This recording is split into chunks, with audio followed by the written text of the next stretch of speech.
If I could invite 5 fictional characters to dinner, I wouldn't choose them simply because they were my favorites. I'd choose the people whose stories made me curious about everything the author didn't have room to tell us. The ones I wanted to sit across from. The ones I wanted to ask questions. The ones who felt as though they had lived their entire lives beyond the pages of a book. And once I started building this guest list, I realized I wasn't imagining an ordinary dinner. I could see the flowers on the table. I could hear the music playing. I could picture who would arrive first, who would keep everyone laughing, and who would have the entire table sitting quietly because we didn't want to miss a single word. So today, I'm setting the table for 5 fictional people I would genuinely love to spend an evening with. Slow, turn the page, find your peace in this space, honey and prose. Welcome home. Hey Book Nook crew, welcome back to Honey and Prose, where we talk about stories, softness, and the emotional experience of reading. I've seen these people create lists of fictional characters they would invite to dinner, but I didn't want to choose 5 names and stop there. I wanted to imagine an actual evening. What would they bring? What would I ask them? What would the energy at the table feel like? And most importantly, why did each of these characters earn a seat? So, let me introduce you to my guests. From The Attic Child by Lola Jaye, my first invitation is going to be Dikembe. Some readers may know him by the name Celestine, but before his name was changed, he was Dikembe, and that distinction matters. In The Attic Child, Dikembe is taken from his home in the Congo and brought to England as a child. He is separated from his family, his culture, his language, and eventually even his own name. He is placed in a world where the adults around him have the power to decide who he is allowed to be. And as I read his story, I kept thinking about how terrifying it must have been to be a child in a strange country, surrounded by people who viewed you as something to possess, shape, or display instead of a whole human being. Dikembe endured so much, but what stayed with me was not only what happened to him, it was the person he remained beneath everything that was done to him. That is why he would be at my table. I would want him to walk into a room where nobody was trying to rename him. Nobody was trying to rewrite his history. And nobody was asking him to become smaller or more acceptable. His place card would say Dikembe, and I think I would seat him somewhere near me, not because I would expect him to tell us every painful part of his life, but because I would want him to know that at this table, he gets to decide what he shares. I'd want to ask him about home. Not only about what he lost, but about what he remembered. What did the air smell like? What foods did he love? What stories did his family tell him? What made him laugh before his life changed? Because sometimes stories about survival become so focused on the person suffering that we forget that they also had joy, curiosity, humor, and dreams. I would want to know the boy who existed before anyone tried to make him into Celestine. And I have a feeling that once he began speaking, the entire table would become quiet. Not out of pity, out of respect. Dikembe would bring history, perspective, and the kind of wisdom that makes everyone else examine the things that they take for granted. Now, from A Love Song by Ricki Wilde by Tia Williams, I am next inviting Ezra Breeze Walker. And before he even responds to the invitation, I am letting him know that he is in charge of the music. because there is absolutely no version of this dinner where Ezra arrives without playing something beautiful. A love song for Ricki Wilde blends romance, history, music, and magic as Ricki Wilde tries to create a life that belongs to her rather than one her family has chosen for her. And then she meets Ezra. Ezra carries the spirit of another era with him. His story is connected to Harlem, art, music, love, and a past that still reaches into the present.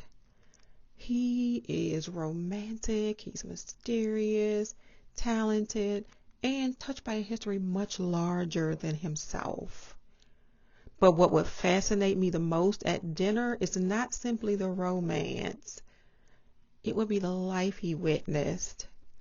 I would want to know what Harlem sounded like during the height of his creative awakening. What did the clubs feel like? Who did he see perform?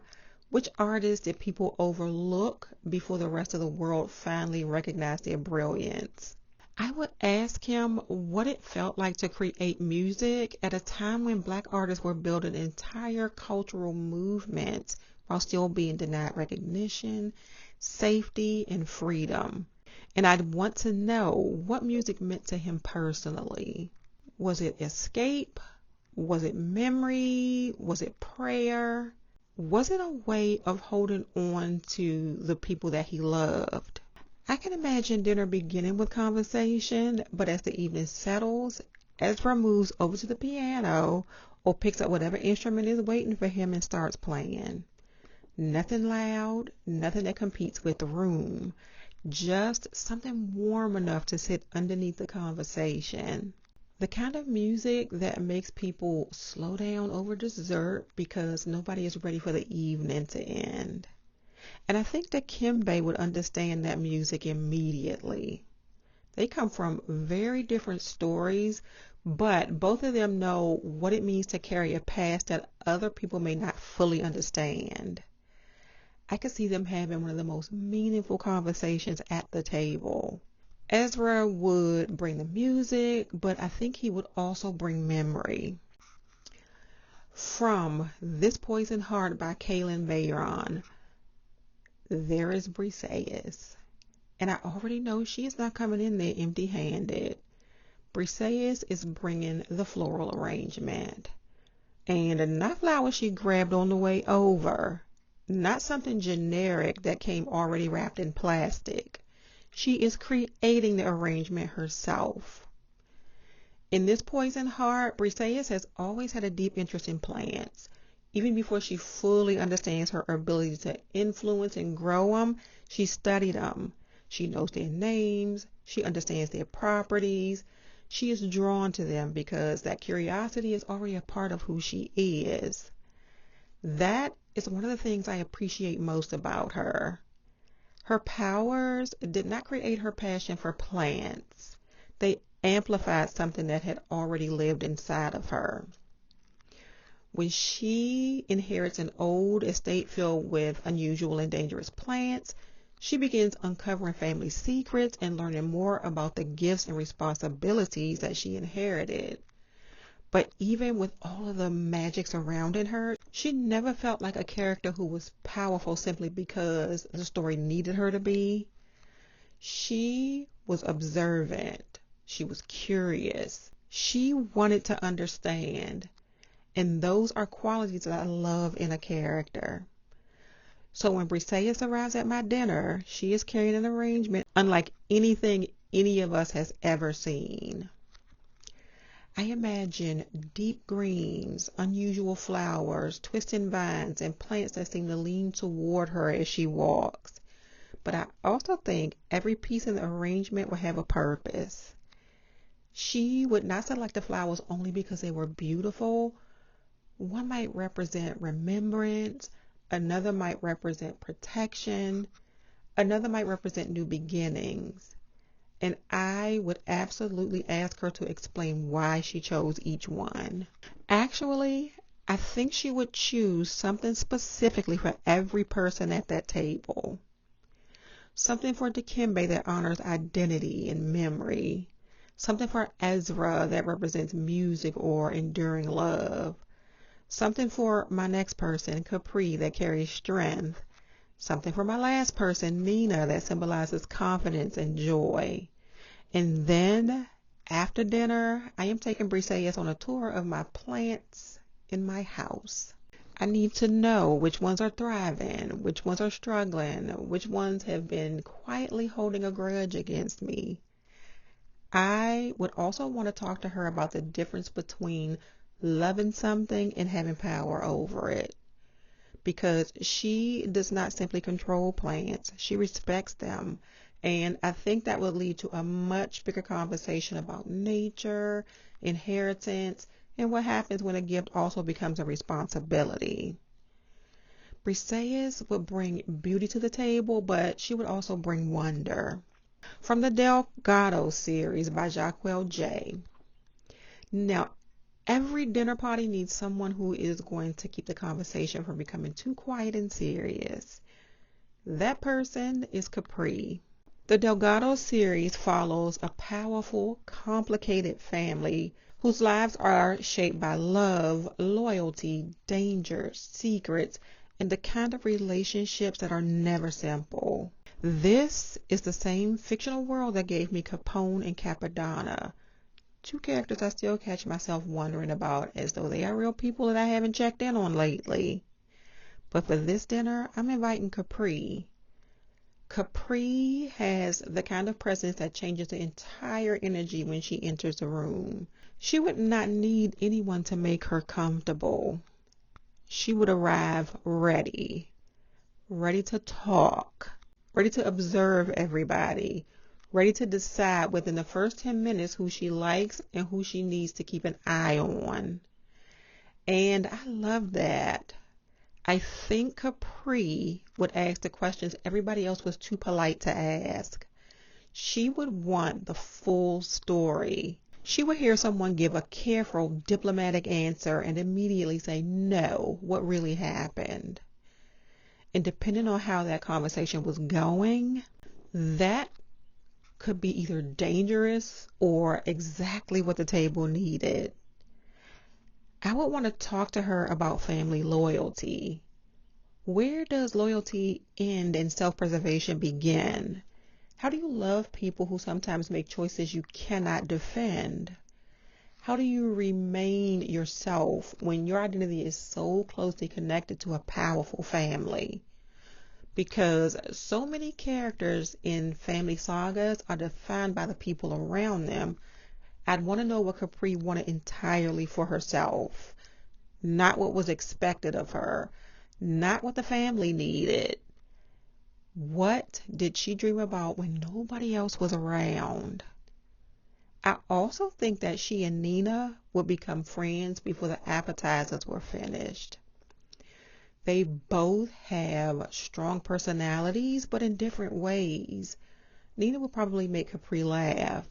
Capri would probably convince Nina to tell us the parts of her story that she originally planned to keep private.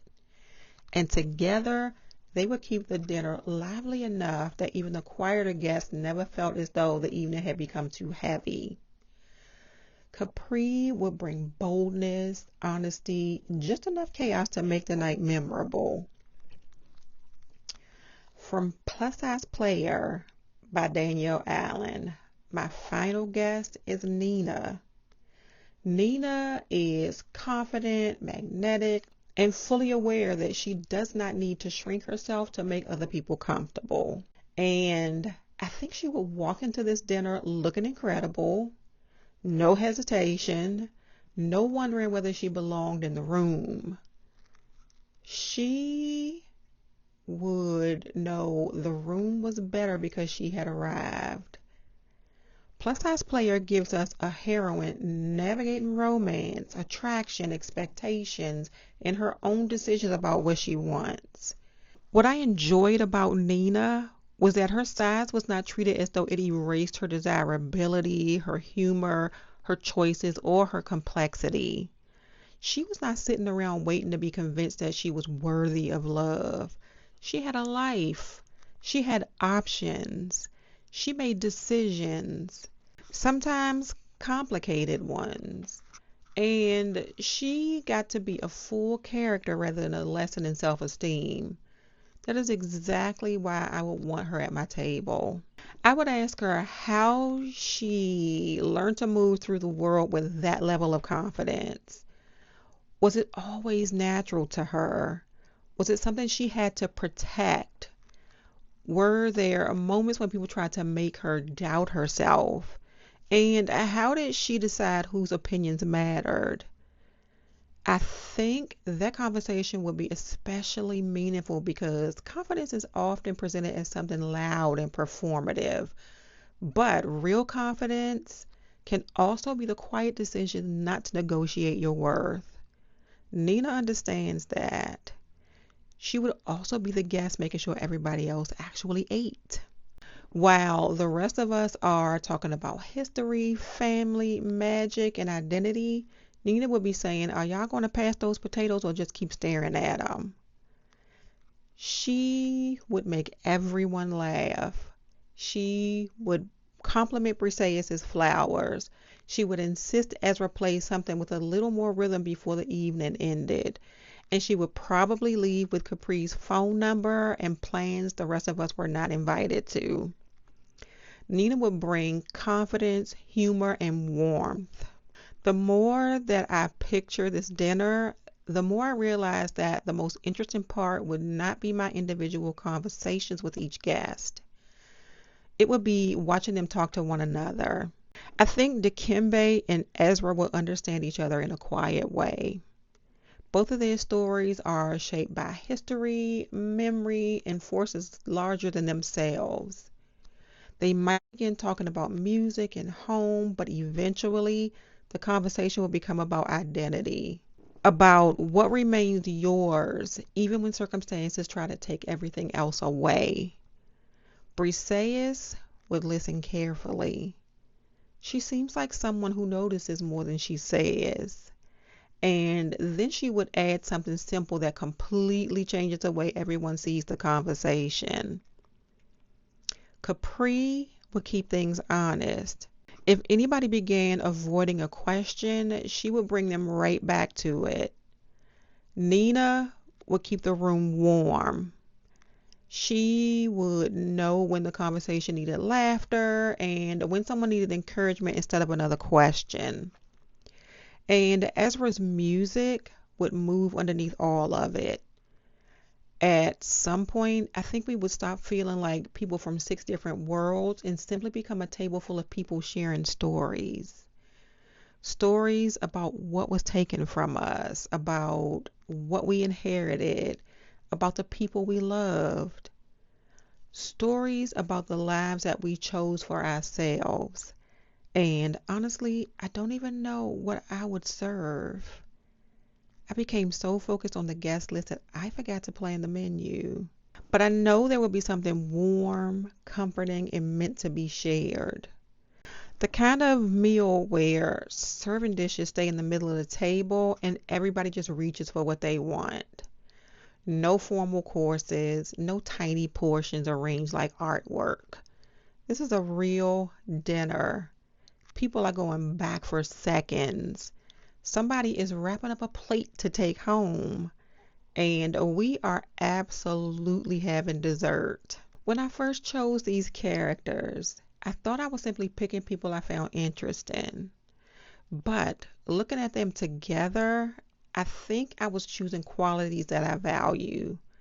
Dikembe represents identity and resilience. Ezra brings creativity, history, and the power of art. Briseis represents curiosity, beauty, and respect for the natural world. Capri brings courage and honesty. Nina brings confidence, humor, and the freedom to take up space. Maybe that is what fictional characters do for us. They allow us to sit with qualities we admire. They introduce us to lives that we could never have lived ourselves.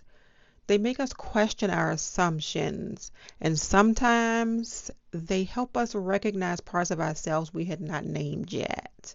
That is why I would invite these 5. Not because they are perfect, not because all of their stories are easy, but because I know the conversation will stay with me long after the last guest went home. Now, I want to set another place at the table.